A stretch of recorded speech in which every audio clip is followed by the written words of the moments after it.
काय म्हणते मी, तुम्ही कधीच कुठली गोष्ट सिरियसली का घेत नाही आणि तीच गोष्ट 100 वेळा का सांगायला लावता? मला मान्य आहे मी सतत मागे लागते. अहो पण आपल्या मुलीच्या आयुष्याचा प्रश्न आहे. लग्नासारखा निर्णय तिचा तिच्यावर सोडून कसा चालेल? हो हो, माहिती आहे तुमची याबद्दलची मतं, अति ठाम मतं.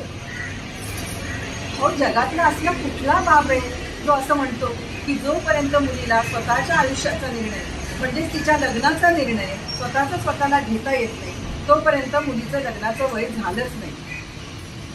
हे कुठलं लॉजिक आहे? असं काय वय असतं लग्नाचं? सांगा तरी तुम्ही बापले ठरवू.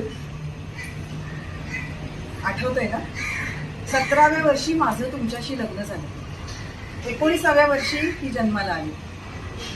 हो माहिती आहे, त्या काळात अशीच लग्न व्हायची. अहो पण आता 26ची झाली आहे ती, चांगलं शिक्षण झालंय, चांगल्या पगाराची नोकरी आहे. आता अजून कसली सेटलमेंट हवी आहे तिला आणि अजून किती वेळ हवाय? बरं मी काही सांगायला गेले की तुम्ही मध्ये पडून माझं तोंड बंद करता.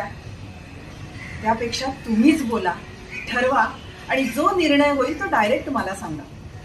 पण यापुढे मी या विषयावर तुमच्याशी अजिबात बोलणार नाही. चहा घ्या पटकन, पुन्हा गरम करून मिळणार नाही. कितीही कसंही सांगा, हा माणूस रिॲक्टच होत नाही. पालख्या घड्यावर पाणी, दुसरं काय.